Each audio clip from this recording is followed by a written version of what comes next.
wabarakatuh. Alhamdulillah wassalatu wassalamu ala Rasulillah. Jazakallahu khair, Pak.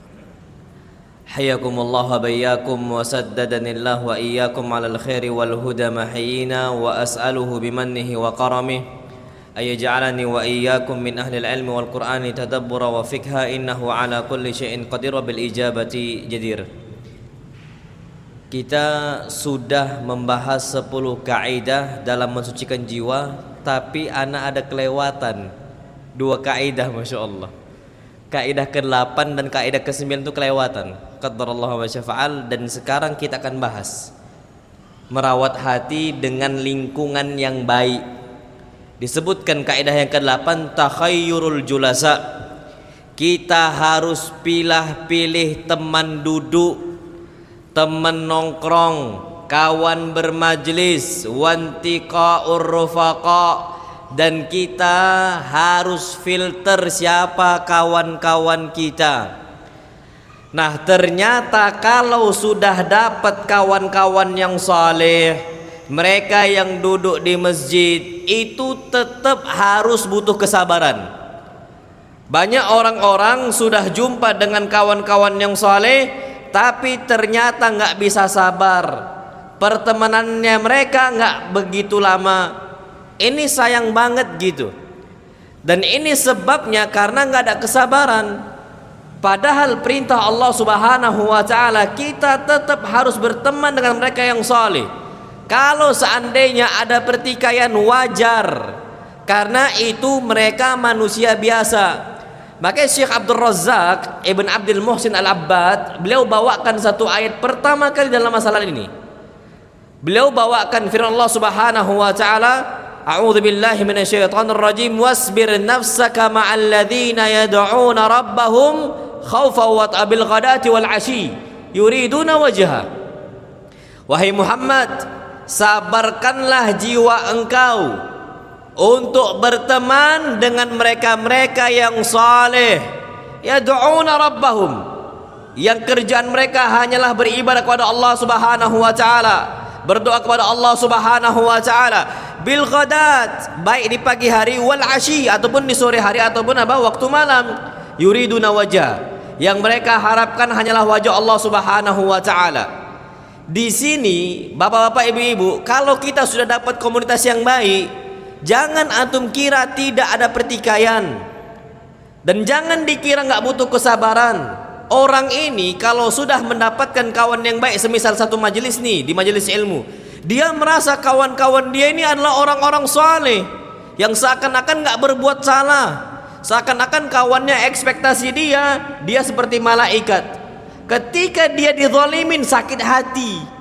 Ada nggak orang-orang sakit hati di majelis akhirnya nggak pernah lagi duduk di majelis? Ada itu. Nah, di sini kita tetap, kata Allah Subhanahu wa ta'ala, sabarkan. Dan ternyata kadang-kadang kawan-kawan orang-orang yang serius bermajelis beribadah kepada Allah Azza wa Jal bukan orang-orang mampu. Ashabus suffah mereka ini, kadang-kadang mereka letih, kadang-kadang mereka lapar, kadang-kadang mereka butuh makan. Naam, sahih. Tapi apa kata Allah Subhanahu wa ta'ala? Wala ta'du aynaka anhum turidu zinatal hayatid dunya. Jangan mata engkau berpaling dari mereka, tetap fokus pada mereka. Jangan mata engkau itu teralihkan dari mereka. Kenapa? Karena kadang-kadang kita inginkan kehidupan duniawi. Pak, orang-orang bermajelis sini mereka nggak berharap dunia. Kalau bisa mereka yang gelontorkan dunia untuk Allah Subhanahu wa ta'ala. Jadi jangan kita ini ekspektasi orang-orang bermajelis sini, orang-orang berfulus, berkawan kita itu demi apa? Fulus. Oh enggak. Maka apa? Sabarkan jiwa kita.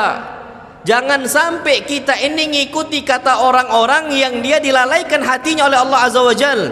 Apa kata Allah? Wala tuti' man aghfalna qalbahu an dzikrina.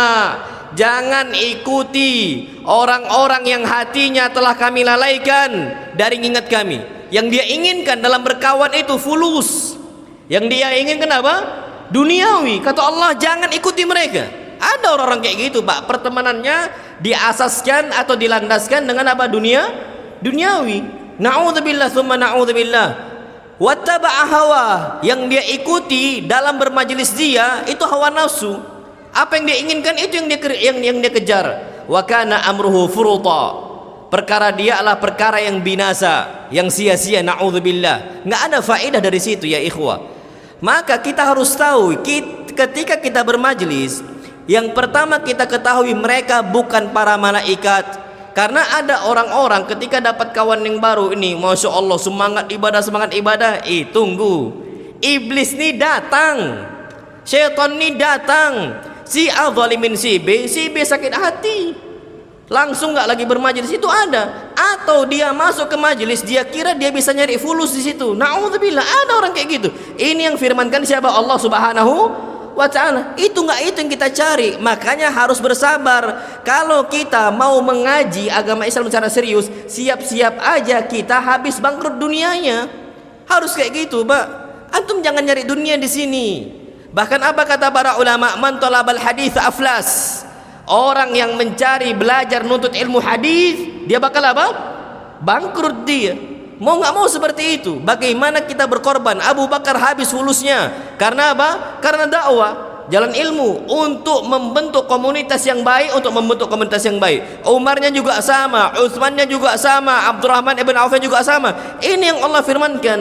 Ini yang kita cari ya ikhwah. Nggak lagi ada yang kita cari di masjid ini kecuali komunitas-komunitas yang baik, lingkungan yang apa? Yang baik. Mau nggak mau memang harus seperti itu. Siapkan diri kita, siapkan.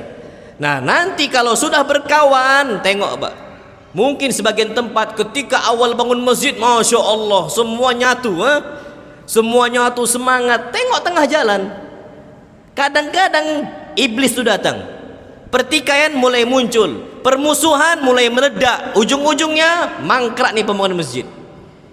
Lembaga pendidikan juga sama, awalnya semangat, tapi mereka nggak sabar.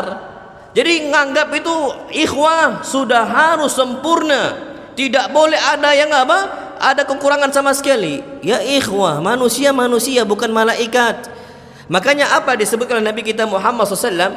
Aisa iblis an ya'budahul musalluna fi jaziratil Arab. Iblis itu sudah putus asa untuk merayu manusia agar manusia nyembah dia di Jazirah Arab. Gak mampu lagi karena dakwah tauhid udah nyebar di mana-mana di Jazirah Arab, dan dakwah Nabi kita Muhammad udah nyebar di mana-mana. Udah putus asa, udah terkat jalur apa? Kesyirikan. Susah untuk apa? Kesyirikan menyebar di tanah Arab. Tapi apa kata Nabi kita Muhammad? Walakin fit tahrishi bainahum.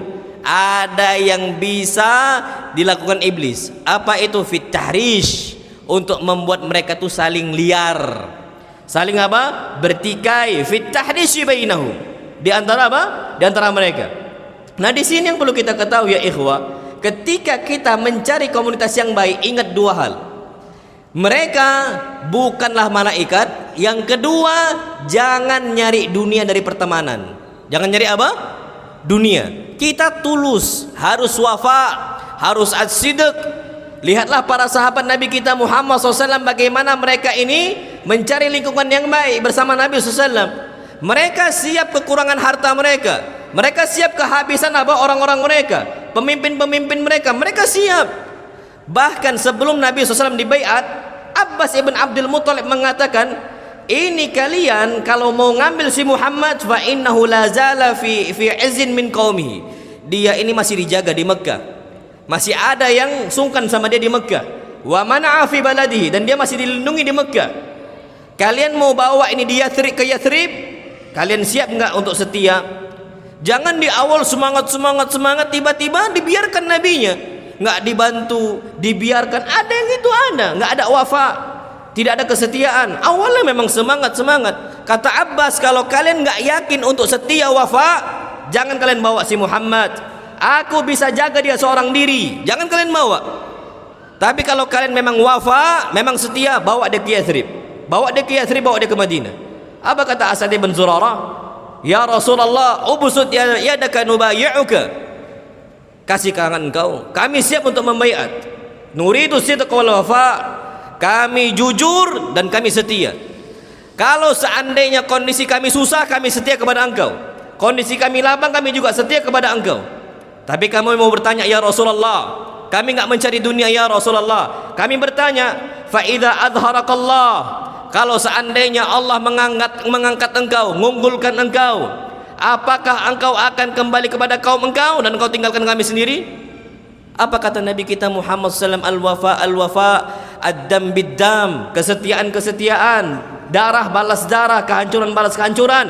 Uharib man harabtum wa usalim man salamtum. Aku akan perangi orang yang akan perangi, dan aku akan lindungi orang yang kalian lindungi. Bawa saya. Masya Allah. Ini mereka setia, tidak ada yang mereka inginkan kecuali Allah Subhanahu wa ta'ala. Makanya Pak Ana sering sampaikan, lihat Fathu Makkah. Terjadi nggak Fathu Makkah? Terjadi. Nabi ketika di Madinah balik lagi ke Mekah, Mekah ditaklukkan tanpa ada peperangan. Nabi SAW nggak menghunuskan pedang beliau. Semua yadkhuluna fi dinillahi afwaja. Mereka masuk Islam cara apa? Berbondong-bondong. Yang ajibnya, Nabi bisa nggak akhirnya tinggal di Mekah harusnya? Bisa. Karena nggak lagi ada yang musuhin Nabi, nggak lagi ada yang perangi Nabi SAW. Nabi tenang di Mekah harusnya. Tapi Nabi wafa dengan pertemanan yang dahulu. Nabi ingat janji Nabi kita Muhammad sallallahu alaihi wasallam. Nabi enggak pulang ke kaumnya. Nabi kembali bersama orang-orang Ansar ke Madinah. Bahkan ketika ghanimah dibagikan perang, Nabi sallallahu alaihi wasallam bagikan ghanimah perang untuk mereka-mereka yang baru masuk Islam dari setelah Fathu Makkah. Nabi kasih untuk Abu Sufyan dengan jumlah yang banyak. Semua orang-orang Quraisy dikasih yang banyak. Ansar enggak dapat apa-apa. Dikira orang-orang Ansor Nabi SAW ini enggak setia. Akhirnya mereka menggerutu. Nabi SAW katakan, araditum antum an yadhhaba haula'i bi amwalihim wa tadhhabuna antum bi nabiyyikum ila rihalikum. Kalian mau enggak seandainya mereka semua orang-orang kafir Quraisy yang sekarang sudah masuk Islam, yang mereka mu'alaf saat ini, yang aku lembutkan hati mereka, mereka bawa harta mereka semua dari harta ghanimah. Tapi kalian enggak bawa apa-apa. Yang kalian bawa cuma Nabi kalian ke kampung kalian. Kalian pilih Nabi kalian atau kalian pilih harta kalian? Mereka langsung menangis. Mereka mengatakan, radina bi Rasulillah sallallahu. Kami ridho dengan Rasul sallallahu alaihi wasallam. Ini Pak lingkungan yang saleh.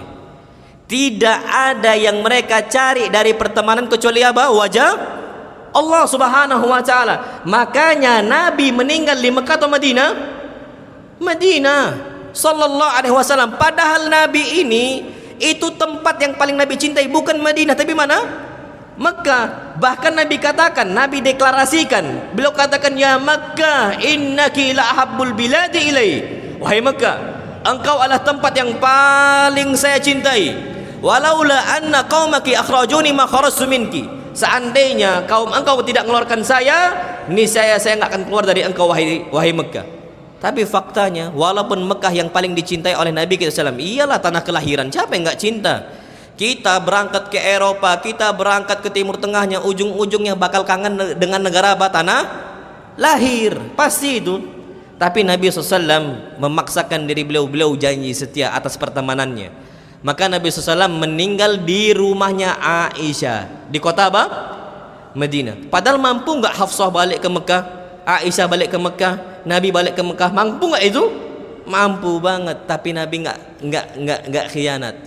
Yang Nabi inginkan adalah kita bersama-sama ketika kita bisa lapang, dan kita juga bersama-sama ketika kita sempit. Itu wafa. Dan sekarang udah mulai jarang. Lihat mereka-mereka yang berbisnis, yang mereka melakukan usaha. Usaha ini untuk apa? Kalau memang usahanya lillahi azza wa jal, untuk Allah Subhanahu wa ta'ala, ketika Allah lapangkan bersama-sama, ketika sempit juga bersama-sama. Kadang-kadang kita berusaha bersama-sama ketika sempit, awal membangun usaha bisnis. Tapi ketika Allah sudah besarkan bisnis dia, yang satu zalim ke yang lain. Terjadi nggak itu? Terjadi. Makanya ini takhayyur al-julasa'is salihin, memilih orang-orang yang saleh yang antum inginkan. Pertama kali itu wajah Allah. Ingat, mereka bukan malaikat, mereka apa? Manusia. Dan kedua, jangan inginkan dunia-dunia. Itu jangan sampai kita apa? Kita inginkan. Maka apa kata Syekh Abdurrahman As-Sa'di rahimahullah dalam tafsir ayat tersebut? Fiha al-amru bi suhbatil akhyar. Di dalam ayat tersebut yang kita bacakan tadi, perintah dari Allah Subhanahu wa ta'ala untuk berteman dengan mereka-mereka yang baik, jangan berteman dengan mereka yang buruk. Mereka yang suka lalai waktunya, yang suka bermaksiat kepada Allah Azza wa Jal, jangan. Tapi harus apa? Filter pertemanan, cari lingkungan yang baik. Kalau sudah dapat, kata Syekh Abdul Rahman Sa'di, yang kedua apa? Wa mujahadatin nafs ala sohbatihim, jiwa kita sabarkan untuk berteman dengan mereka. Bertahan berapa lama pertemanan itu? Banyak orang-orang pertemanannya nggak lama, nggak bertahan lama. Wa mukhalatatihim, dan kita harus apa? Bergaul dengan mereka, dengan orang-orang solehnya. Wa in kanu fuqara, walaupun kawan kita orang fakir, jangan cegat mereka, jangan jauhin mereka. Karena sekarang kita ini dengan pertemanan, na'udzubillah, orang-orang fakir itu dijauhkan. Apa kabarnya Nabi kita Muhammad sallallahu alaihi wasallam ketika berbuka masam? Nabi enggak jauhkan Abdullah bin Ummi Maktum. Nabi cuman bermuka apa? Masam. Nabi lebih memilih untuk berdiskusi dengan zu'ama'u Quraisy, dengan tokoh-tokoh Quraisy, akhirnya meninggalkan orang yang tidak dipandang. Nabi SAW itu bermuka masam kepada Abdullah ibn Ummi Maktum. Akhirnya Allah abadikan dalam Al-Quran Al-Karim. Apa kata Allah Subhanahu wa taala? Abasa wa tawalla an ja'ahul a'ma. Si Muhammad bermuka masam dan dia berpaling. Pak, wallahil azim, jangan antum merasa pede saat ini, mak, kita jauhin orang-orang fakir, fuqara, masakin. Suatu saat bisa jadi la qadarallahu lana, anak kita yang miskin, cucu kita yang fuqara, kita nggak pernah tahu takdir. Kita sekarang mampu. Apa kabarnya kalau anak kita dijauhkan gara-gara statusnya miskin? Mereka nggak bisa nuntut ilmu, duduk bermajelis, dijauhkan, nggak ada yang mau berteman dengan dia. Wallahi ya ikhwah, apa kabar anak-anak kita? Kita sekarang mampu.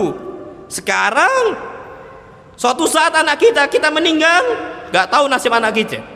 Mereka datang ke masjid, nggak ada yang deketi mereka. Kenapa? Karena anak kita nggak terpandang, karena anak kita nggak memiliki fulusnya. Maka apa kata Syekh Abdul Rahman As-Sa'di? Khalituhum, bergaul dengan mereka, wa in kanu fuqara, walaupun mereka orang-orang apa? Fakir. Kadang-kadang yang tulus nih ya ikhwah bukan orang-orang kaya, kadang-kadang orang-orang apa? Miskin. Lihat Abu Hurairah, aina mahalla wartahal, kemana Nabi bertempat, kemana Nabi berangkat, di situ ada Abu Hurairah. Walaupun dia fakir, walaupun dia miskin. Bahkan pernah Abu Hurairah enggak hadir di majelis Nabi SAW, Nabi merasa sedih kehilangan. Nabi SAW tunggu, mana Abu Hurairah kok enggak datang?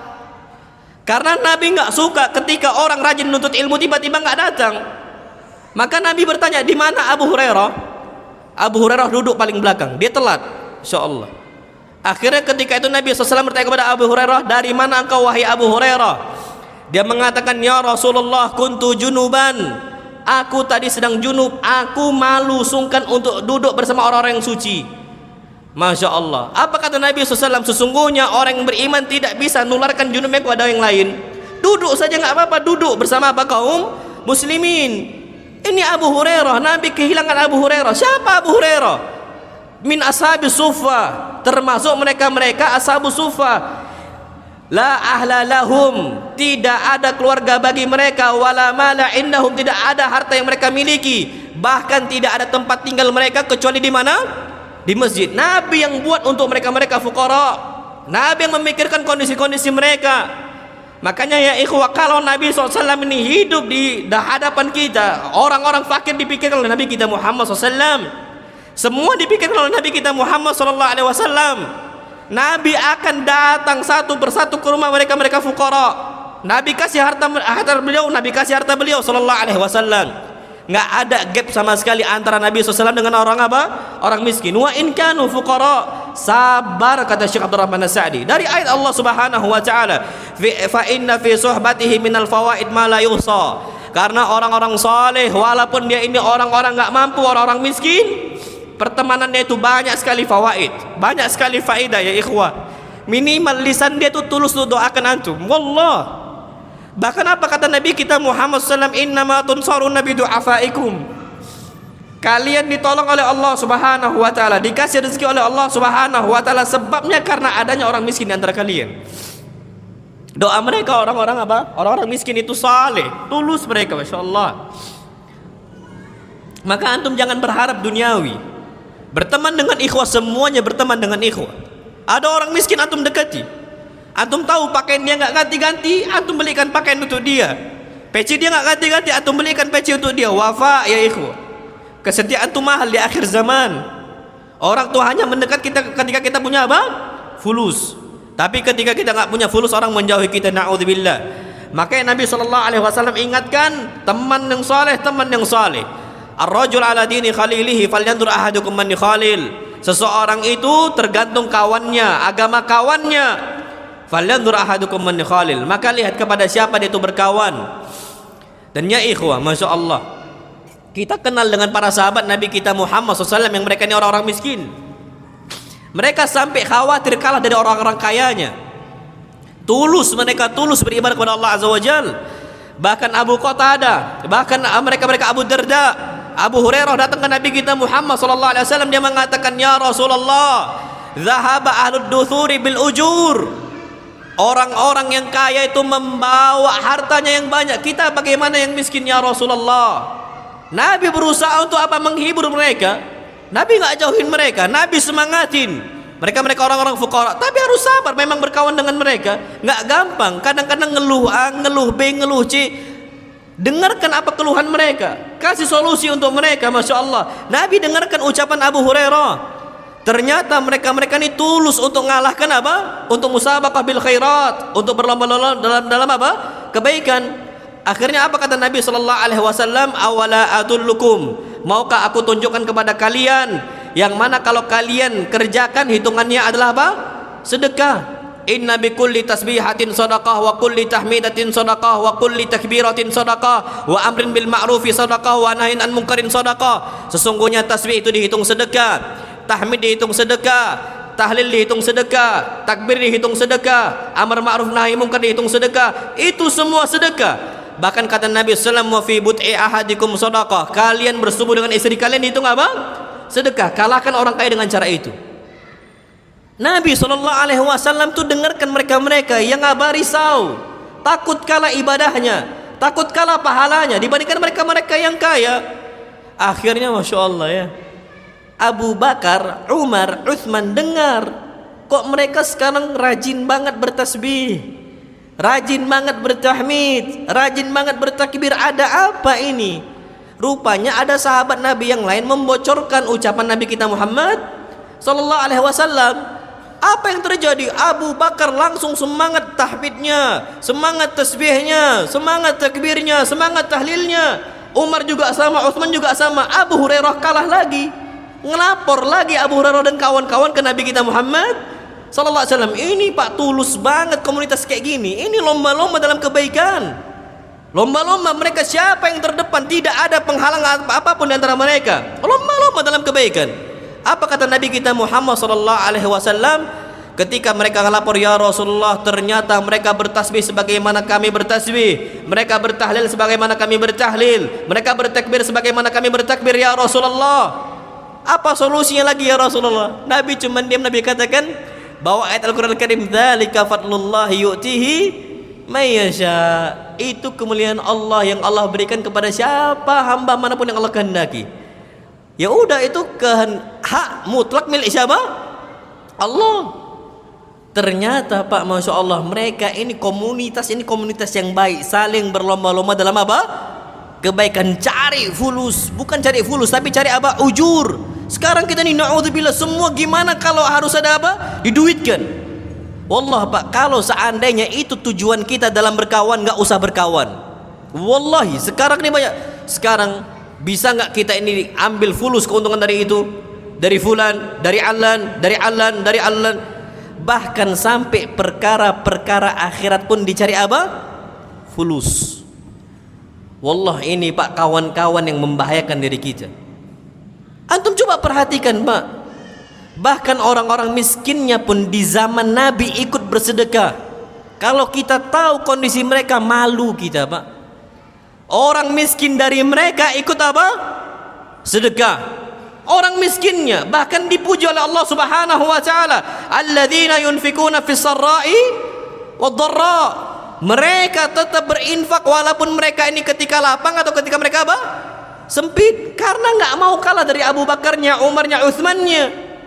Mereka keluarkan apa yang mereka miliki. Dan ternyata sifat ini nular, sifat baik ini nular.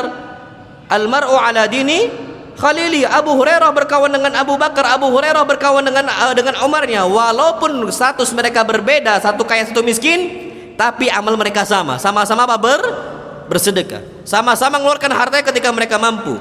Maka disebutkan oleh Abu Sulaiman Al-Khattabi rahimahullah, yang disebutkan oleh Syekh Abdul Razak, la tukhalil illa man radita dinahu wa amanatah.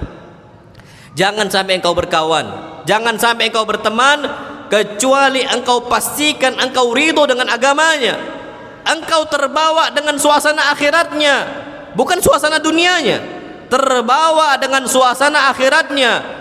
Wa amanatahu, dan engkau yakin dia amanah, berkawan.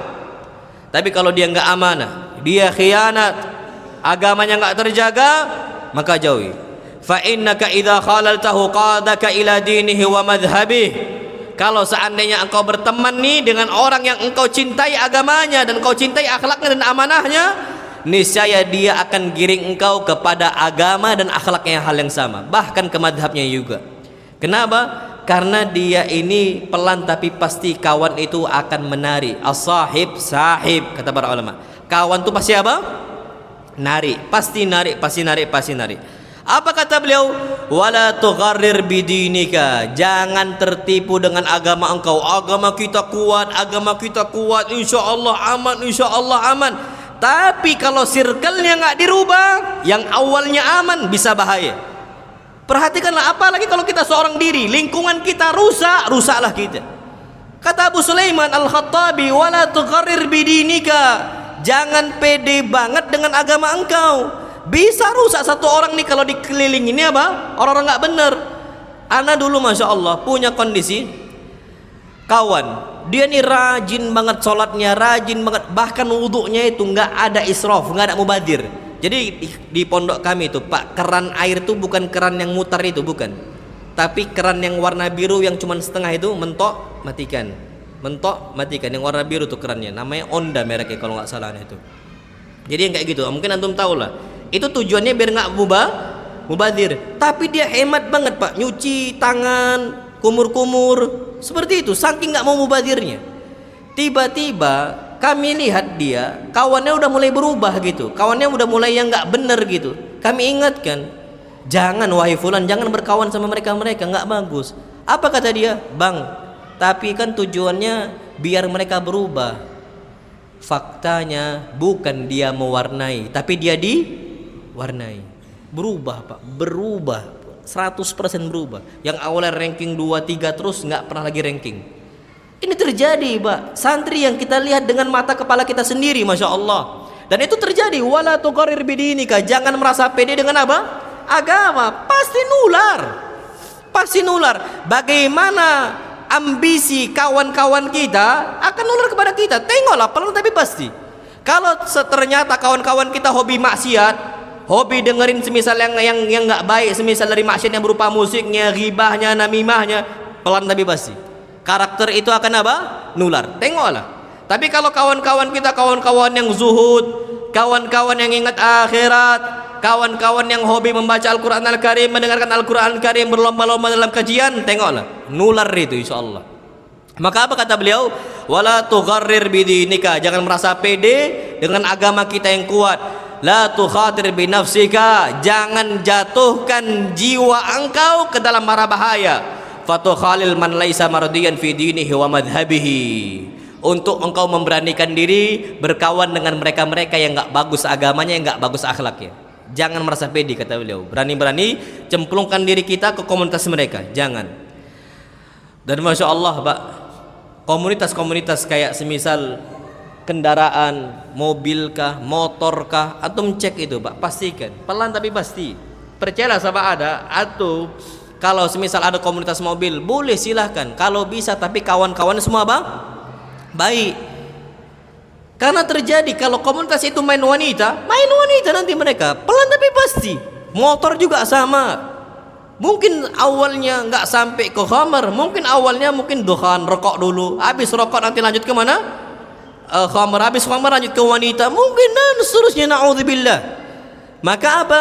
La tuqarrir bidika, jangan merasa pede dengan agama engkau. Itu kelas ulama yang bicara, itu tingkat ulama. Karena ngaruh, ambisi kawan itu ngaruh, apa yang kawan inginkan itu ngaruh di hati kita. Maka percayalah, masya Allah, bahkan nggak usah jauh-jauh, ustadz mungkin, ulama mungkin bisa nggak terpengaruh dengan istrinya? Bisa. Rusak pola pikir suami yang sempurna akalnya, sebabnya lingkungan dia buruk, 24 jam bersama istrinya, istri nggak benar. Bisa nggak rusak itu? Oh bisa. Bahkan Nabi sharih banget mengatakan, ma ra'aitu min naqisati aqlin wa dinin adhab li lubbir rajul hazim min ihdakunna. Wanita lemah akalnya, lemah agamanya, tapi lemah akalnya bisa merusak akal laki-laki yang sempurna di kalian. Ini ucapan Nabi. Laki-laki sempurna akalnya bisa dirusak oleh siapa? Wanita. Makanya jangan merasa pede, itu wanita yang merusak. Apalagi kalau yang merusak siapa? Laki-laki yang sempurna juga akalnya. Kita aja bisa dirusak oleh makhluk yang setengah akalnya, apalagi yang sempurna akalnya bisa merusak apa? Kita.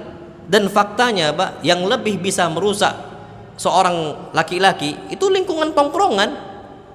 Istri nasihatin, bang jangan ke sana, kamu tahu apa dek, gitu, masya Allah. Dimarahin istrinya, masya Allah. Ini bahaya, wallah bahaya ya ikhwah, wallah bahaya.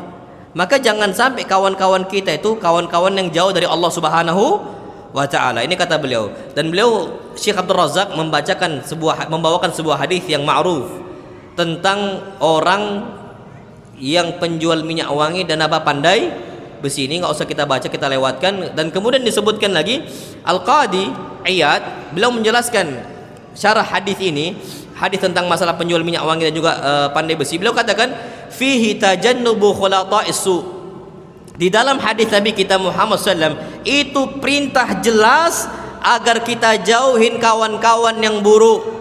Wa mujalasatil asyrar, dan nongkrong bersama orang yang buruk. Nongkrong tuh jangan, berkawan tuh jangan.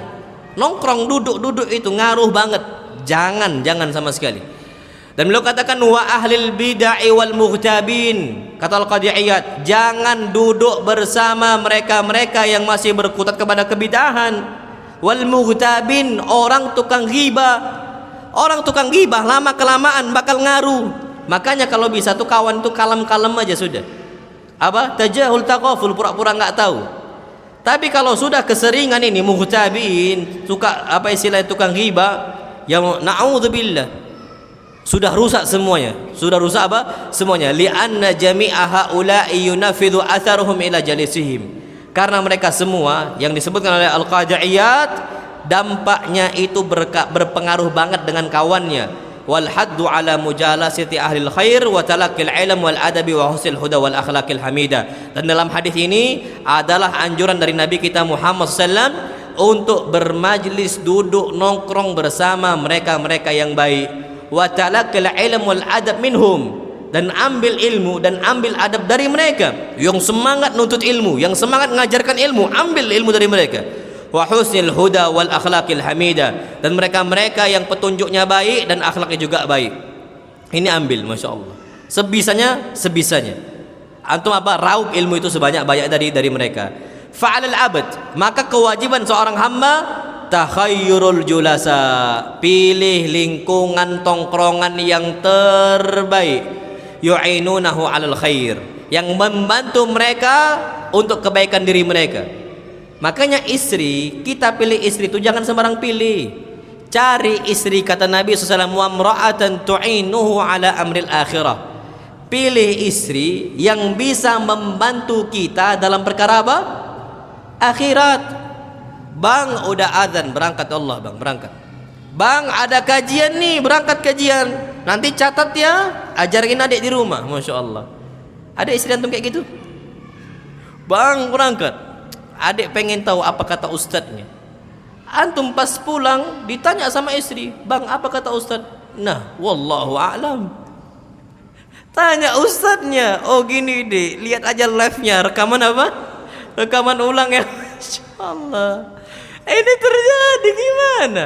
Kata Nabi SAW, cari istri lo ya, yang bantu apa? Perkara akhirat kita. Karena banyak istri-istri yang mencegah suami-suami dari apa? Amal kebaikan. Suaminya mau wakaf, dihalangi oleh istri, ada nggak? Ada. Suaminya mau sedekah, dihalangi oleh istrinya, ada nggak? Ada. Suami mau ngasih hadiah untuk orang tuanya, dihalangi oleh istrinya, ada nggak? Ada. Semua orang-orang seperti itu ada. Suami mau ikut kajian untuk ilmu, dihalangi oleh istrinya, ada? Ada. Ada semua jenis wanita seperti itu. Dan ternyata jenis tongkrongan yang kayak gitu juga ada. Ngapain sedekah? Mending beli A, beli B, beli C, beli D. Tongkrongan kayak gitu juga ada. Udah duitnya beli mobil aja. Udah duitnya beli motor aja. Nggak akan ada habisnya keinginan kita tuh. Wallahi ya ikhwan, nggak akan ada apa? Habisnya. Ini kawan-kawan tuh seperti itu ada. Fa innahum min a'zami asbabi tazkiyati nafsihi wa salahiha. Kalau kita sudah memfilter kawan-kawan yang baik, itu sebab yang paling besar kata Syekh Abdul Razak, agar hati kita suci dan hati kita tuh betul-betul apa? Betul-betul baik. Wa an yahdhara khulata asyarr, dan hati-hati waspada untuk berkawan dengan kawan-kawan yang buruk. Wa julasa al-fasad, dan nongkrong bersama orang-orang banyak keburukannya. Fa innahum akhtar alaihi minal jarab, karena itu lebih ngeri dibandingkan penyakit kudis. Kudis ini nular, penyakit kulit kan, yang nanti pada ujung-ujungnya harus dia kan, kudis itu kan lama-lama kenapa? Putus kan, lepas kan kalau nggak salah ana ya. Afwan kalau ana yang jelas jarab kusta, itu kusta atau kudis? Kusta, ala kalau kayak gitu. Tapi ini penyakit nular, jarab itu kudis. Nah kalau kudis lepas nggak itu? Oh nggak, tapi nular nggak itu? Ayo. Al-jarab itu kudis ala kuliah. Kalau kusta yang bisa lepas, tapi dua-duanya ini nular. Taib, kudis ataupun kusta itu adalah penyakit yang nular. Kata Syekh Abdul Razak Ibn Abdul Muhsin Al-Abbad, kawan-kawan yang buruk itu lebih baik daripada kusta. Pak, sekarang antum mau nggak duduk bersama orang-orang yang kudisan? Takut kan? Yang kusta pasti takut. Bahkan kata Nabi sallallahu alaihi wasallam, firra minal majdzum, kabur engkau dari orang-orang yang sakit kusta. Karena apa? Bisa menularkan penyakit itu. Firaraka minal asad, sebagaimana engkau kabur dari apa? Singa. Menjauhi, dan kita jauhi. Bahkan orang bersin-bersin terus, kalau nggak pakai masker, kita mungkin akan apa? Menjauh. Apalagi zaman Covid. Ingat nggak zaman Covid? Kalau orang sudah bersin sekali, dua kali, Covid, kita langsung apa? Takut, langsung kabur kita. Harusnya kita kayak gitu kalau kawan-kawan yang buruk. Tahu ini buruk, cepat hindarkan, cepat jauhi. Itu kata Syekh Abdul Razak Ibn Abdul Muhsin Al-Abbad. Itu kaidah yang ke-8. Kaidah yang ke-9 terakhir. Kaidah 10 dah anda bahas pada pertemuan yang lalu. Kaidah yang ke-9, al-hadharu bainal ujubi wal ightirari bin nafs. Agar hati kita bersih dan agar hati kita tuh bagus, lurus dan sebagainya, waspada dari sikap ujub, sikap membanggakan diri sendiri. Wal ightirari bin nafs, kita tertipu dengan diri kita. Dan ini dibawakan ayat yang pertama oleh Syekh Abdul Razak. Allah firmankan, fala tuzakku anfusakum, jangan sucikan diri kalian, merasa diri kalian sudah suci. Jangan. Fala tuzakku anfusakum, jangan merasa jiwa kalian telah suci. Huwa a'lamu biman ittaqa, Allah lebih tahu siapa yang paling bertakwa di antara kalian. Jadi Pak, kita nggak bisa mengatakan diri ana insya Allah telah baik, ana nih suci, nggak boleh. Maka Allah Subhanahu wa Ta'ala melarang kita untuk memuji diri sendiri. Sekarang nih, na'udzubillah, penyakit kita itu ambisius dengan kehormatan duniawi. Kalau itu yang kita cari Pak, binasalah kita. Makanya kata Al-Imam Ibn Taimiyah rahimahullah, beliau mengatakan, wala yajza'ul mu'min an dhulliha, orang yang beriman tidak akan merasa khawatir ketika dihinakan, dan kebalikannya dia tidak berambisi untuk dipuja dan dipuji. Sekarang Masya Allah, apa kabarnya kalau orang muji-muji kita? Senyum-senyum aja kita. Coba ada orang yang menghinakan kita, nggak usah menghinakan deh, lurusin kita aja. Nggak ada penghinaan, nggak ada kalimat merendahkan, cuman meluruskan saja. Merasa tersinggung, betul-betul apa? Tersinggung, manusiawi. Maka apa kata Allah Azza wa Jalla? Fala tuzakku anfusakum. Jangan jadikan diri kalian merasa apa? Suci. Terus gimana ya ikhwah? Memang kita ini banyak kurangnya. Kita kalau dicela sudah biasa saja. Antum nggak usah tersinggung dengan celaan manusia, karena memang diri kita banyak apa kok? Kotornya. Sudah sabar dicela oleh manusia, sudah. Namanya dakwah. Namanya jalan apa? Berdakwah. Kadang-kadang ada orang itu pengen dipuji dan tidak mau apa? Dihina. Na'udzubillah. Ini yang disebutkan oleh Syekh Abdul Razak. Kenapa? Karena ketakwaan itu mahalluhal qalb. Ketakwaan itu yang paling utama letaknya itu di hati. Zahirnya sama-sama sholat, zahirnya sama-sama bersedekah, zahirnya sama-sama berinfak, zahirnya sama-sama berjihad. Tapi ada orang bersedekah masuk neraka, ada orang berjihad masuk neraka, ada orang nuntut ilmu masuk neraka. Yang membedakan mereka apa nih? Niat, ketakwaan di hati mereka. Maka kata Syekh Abdul Razak, at-taqwa mahalluhal qalb. Ketakwaan itu tempatnya di hati, dan kita tidak pernah tahu apa kualitas hati kita kalau nggak pernah muhasabah diri. Makanya bahkan Nabi Ibrahim pun ketika habis membangun Ka'bah, meninggikan Ka'bah, apa kata Nabi Ibrahim? Rabbana taqabbal minna, ya Allah terimalah amal kami. Karena Nabi Ibrahim nggak tahu sebatas mana ketakwaannya itu tinggi, karena bisa jadi masuk riya di situ atau nggak ikhlas di situ. Makanya kita habis sholat jangan merasa pede sholat kita diterima, jangan. Makanya habis kita sholat kita ucapkan apa? Istighfar. Berapa kali? 3 kali. Astaghfirullah, astaghfirullah, astaghfirullah. Padahal kita nggak berbuat dosa loh. Kita beribadah, cuman bisa jadi kita berdosa dengan sholat kita. Ada riya, ada nggak ikhlasnya, ingin dipujinya, ingin disanjungnya, bisa jadi ada. Makanya kata Syekh Abdul Razak, jangan pede banget. Hati kita ini insya Allah lurus saja kalau hati kita sudah suci. Enggak, karena tempatnya ada di hati. Wallahu huwa a'lamu biman hasalat minhu taqwa. Dan Allah saja yang tahu hati-hati mana yang sampai derajat takwa. Cuman Allah yang apa? Yang tahu. Kita jangan merasa pede. Wali anna hadzal madha lin nafs sababun lidukhulil ujubi 'alaiha. Dan kalau kita banyak muji diri kita sendiri, anani dulu kada, anani gini, anani gitu.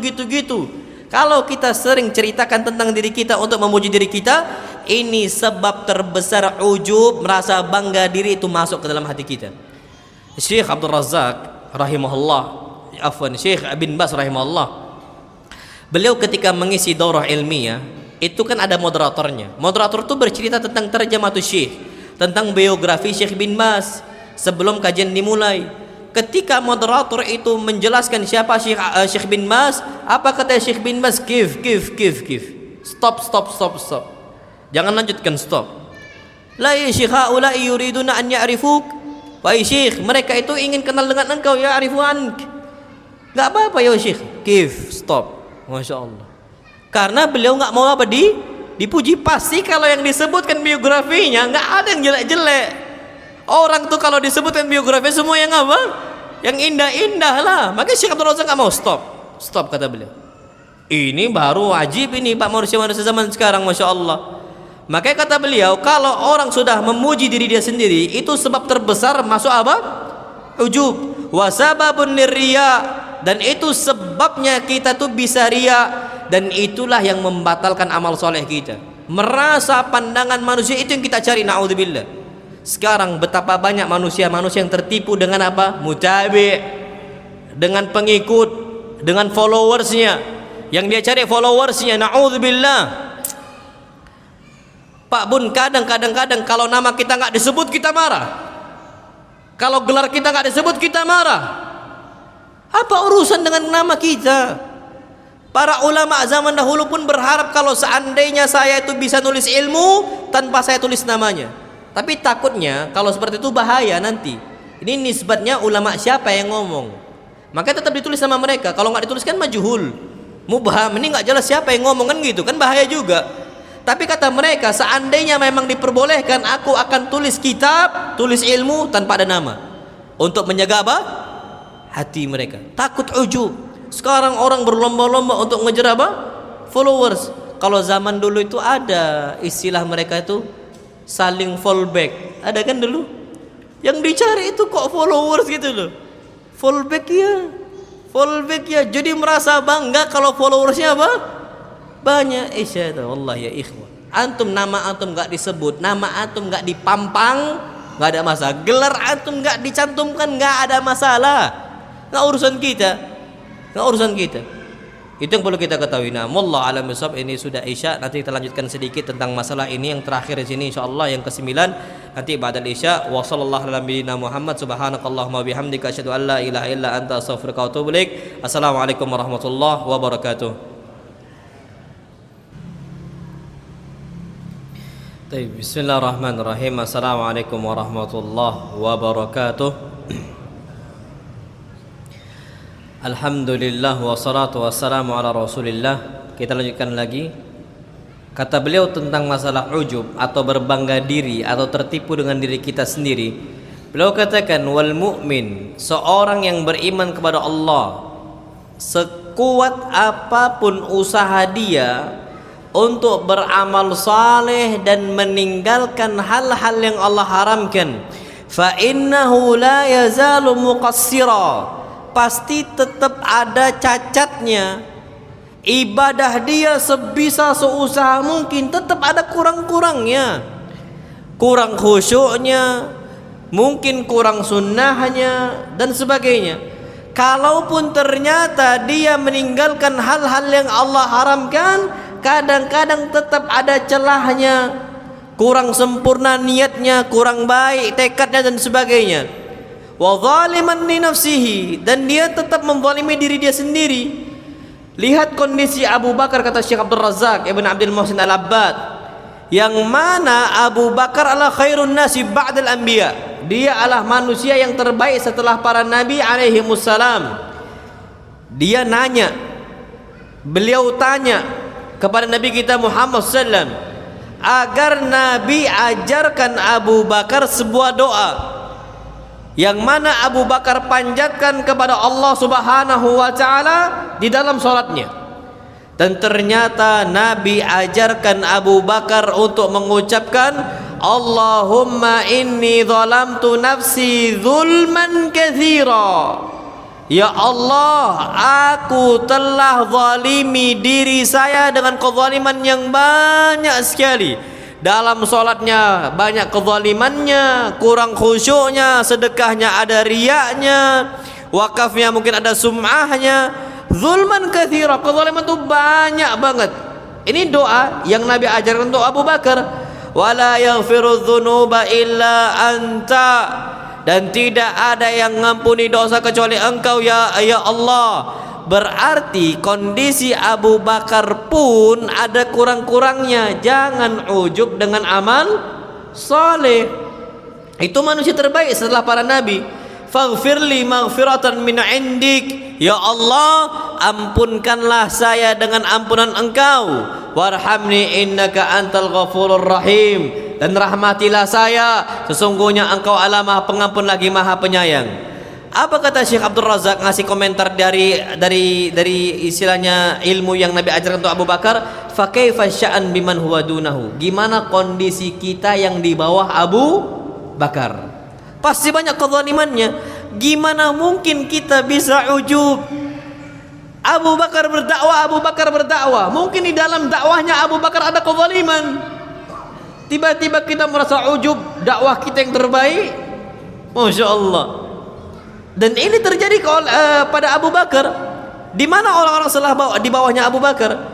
Dan ternyata Aisyah Ummul Mukminin, ibunda kita, ibu ana dan ibu antum semua, bertanya kepada Nabi kita Muhammad sallallahu alaihi wasallam tentang kondisi ayat Allah Allah berfirman, walladzina yu'tuna ma ataw wa qulubuhum wajilah.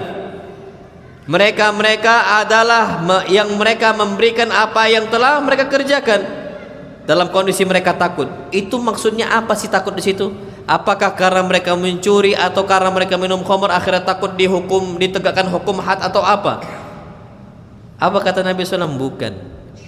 Ya banat as-siddiq, wahai putrinya as-siddiq, mereka ini dipuji oleh Allah Subhanahu wa taala. Kenapa? Wa qulubuhum wajilah, mereka takut betul hati mereka. Sebabnya apa? Yasumuna wa yusalluna wa yatasaddaqun. Mereka takut ketika salat, mereka takut ketika berpuasa, mereka takut ketika bersedekah. Wa hum yakhafuna alla yuqbala minhum. Takutnya kalau amal soleh mereka enggak diterima oleh siapa? Allah. Jangan ujub. Kalau kondisi mereka qulubuhum wajilah, hati mereka takut karena enggak, istilahnya takut enggak diterima usaha mereka, gimana dengan kita? Pak wallahil azim, para nabi berdakwah pun tidak ada yang jamin dakwahnya diterima oleh Allah Azza wa Jalla. Gak bisa menjamin. Amal soleh kita, Nabi Ibrahim pun amal solehnya itu hanya Allah yang tahu. Udahlah kita capek safar dakwah, kita mungkin ada orang yang gelontorkan hartanya, bangun masjidnya, sebar mushafnya, kasih fakir miskinnya, orang safar untuk berdakwahnya, ustaz-ustaz berdakwahnya. Kadang-kadang habaan manthura. Ternyata letih kita itu hanya butir-butir debu saja yang nggak bisa ditimbang. Na'udzubillah. Karena sebabnya ujub, merasa apa? Merasa bangga dengan apa yang dikerjakan. Makanya disebutkan Abdullah ibn Abi Mulaikah mengatakan, adraktu 30 min ashabin Nabi sallallahu alaihi wasallam. Aku jumpai 30, jumlahnya 30 sahabat Nabi kita Muhammad sallallahu alaihi wasallam. Kulluhum yakhafun an-nifaq ala anfusihim. Mereka semua takut kalau seandainya di hati mereka ada kemunafikan. Itu sahabat Nabi, jumlah mereka 30. Mereka enggak merasa ujub. Takutnya salat mereka ada kemunafikan, takutnya dakwah mereka ada kemunafikan, takutnya sedekah mereka ada kemunafikan. Tidak ikhlas untuk siapa? Allah Subhanahu wa taala. Maka kita harus tahu ini, hati-hati dengan ujub. Dan ujub ini bukan penyakit orang yang maksiat, bukan. Ujub ini penyakit orang apa? Salih. Pak, orang maksiat ini justru malu maksiat. Ini ujub ini penyakit orang-orang saleh, yang salat, yang sedekah, yang dakwah, yang nuntut ilmu. Ini penyakit ujub menimpa mereka. Dan Hasan Al-Basri rahimahullah, dia mengatakan, al-mu'min jama'a ihsanan wa syafaqatan. Seorang mukmin mengumpulkan dua perangai, semangat berbuat baik tapi takut seandainya ada kemunafikan. Dan orang munafik jama'a isa'atan wa amna. Dia kumpulkan dua perangai buruk. Apa? Yang pertama selalu berbuat buruk, yang kedua merasa aman dari kemunafikan. Makanya munafik mereka. Orang-orang apa? Munafik. Kemudian Al-Hasan Al-Basri membaca sebuah ayat, innal ladzina hum min khasyati rabbihim musyfikun. Orang-orang beriman yang betul-betul iman dengan iman yang hakiki, mereka itu takut kepada Allah Subhanahu wa taala, takut-takutnya amal soleh mereka enggak diterima oleh Allah Subhanahu wa taala. Itu tentang masalah ujub. Dan ada satu hadis, ana tutup majelis kita kali ini dengan hadis tersebut. Disebutkan Masya Allah, dan ini hadis-hadis yang besar untuk kita ketahui. Beliau mengatakan thalathun muhlikat, ada 3 perkara yang membinasakan. 3 thalathun muhlikat. Beliau katakan yang pertama di sini adalah syuhun muta', sikap pelit yang diikuti. Ada orang itu takut sedekah karena takut apa? Miskin. Syuhun muta'. Dan yang berikutnya yang perlu kita ketahui adalah al-ujub bin nafs, merasa takjub dengan apa? Diri sendiri. Ini muhlikat, termasuk yang membinasakan banyak manusia. Maka dari itu ya ikhwah, kita perlu ingat, kita tutup majelis kita ini, kita cari kemurnian hati kita, hindari diri kita dari ujub. Anggaplah orang muji kita ini ancaman bagi kita. Makanya jangan mau dipuji. Maka disebutkan ulama salaf zaman dahulu, kalau diri kita dipuji maka lempar pasir ke orang yang muji kita. Itu diam kalau nggak lempar pasir nih. Kalau zaman sekarang jarang gitu. Lanjut lagi. Lanjut lagi. Astagfirullahaladzim. Maka ya Pak, kalau bisa jadi orang yang khafi, orang tertutup, orang nggak kenal kita, nggak apa-apa nggak dikenal di dunia, tapi dikenal oleh penduduk apa? Langit. Kalau bisa faf'al. Kalau bisa kita seperti itu, maka silahkan kerjakan. Halaka sirrun indallah, la halaka sadaqatun takhfa la ya'lamu illallah. Kita ini punya nggak amal tersembunyi, sedekah yang tersembunyi, tidak ada yang tahu kecuali siapa? Allah Subhanahu wa taala. Tidak usah ingin dipuji. Dakwah kita pun kalau bisa orang itu nggak kenal dengan kita, gimana caranya? Ya cobalah gimana caranya. Yang penting kita itu nyampaikan ilmu kepada umat. Tanpa orang tahu nama kita, tanpa orang tahu gelar kita, tanpa orang tahu status kita apa, yang penting kita sampaikan kepada umat. Masya Allah. Jadi nggak usah terlalu ambisi tentang masalah berapa yang ngikutin kita, berapa orang yang senang sama kita, nggak usah. Orang benci sama kita nggak ada masalah, dan orang yang memuji kita juga nggak ngangkat kita. Perhatikan Pak, orang yang memuji kita nggak akan ngangkat kita. Dan orang yang menghinakan kita nggak akan rendahkan diri kita, karena kerendahan dan ketinggian itu milik siapa? Allah SWT. Allah tu'izzu man tasya wa tudhillu man tasya. Allah tinggikan orang yang Allah kehendaki, dan Allah rendahkan orang yang Allah apa? Kehendaki. Biyadikal khair, di tangan Allah SWT segala kebaikan. Maka di akhir majelis ini kita tutup dari 10 kaidah sudah ana sampaikan semua. Ana berharap mudah-mudahan habis majelis ini hati kita hati yang disucikan oleh Allah Subhanahu wa taala, hati yang Allah lembutkan untuk datang kepada Allah Subhanahu wa taala biqalbin salim, dengan hati yang selamat jumpa dengan Allah Subhanahu wa taala. Kalau ada yang salah selama majelis ana ini, walhamdulillah Pak, lumayan panjang kita, berapa bulan kita selesai ini ya. Setahu ana itu ada 8 majelis atau 7 majelis gitu. Masya Allah. Sebenarnya di YouTube tuh udah ada semua, cuman belum dipublikasikan aja. Kayaknya kalau nggak 7-8 gitu kalau nggak salah ini majelis kita ini, Masya Allah. 10 qawaid fi tazkiyatin nafas. Jadi ala kulal di sini ya, mudah-mudahan yang kita sampaikan semua kita ambil manfaatnya, ana wala antum semuanya. Dan yang paling berhak untuk ngambil manfaat dari apa yang diucapkan ya ana sendiri. Ini nasihat untuk ana pribadi, agar hati kita dibersihkan oleh siapa? Allah Subhanahu wa taala. Dan kalau ada ketersinggungan dari hati antum ketika ana menyampaikan majelis ini, ana mohon maaf. Mudah-mudahan kita jumpa di pertemuan berikutnya, mungkin dengan lain kitab atau dengan lain tema insyaallah. Wa sallallahu nabiyana Muhammad, subhanakallahumma wa bihamdika asyhadu an la ilaha illa anta astaghfiruka wa atubu ilaik. Assalamualaikum warahmatullahi wabarakatuh.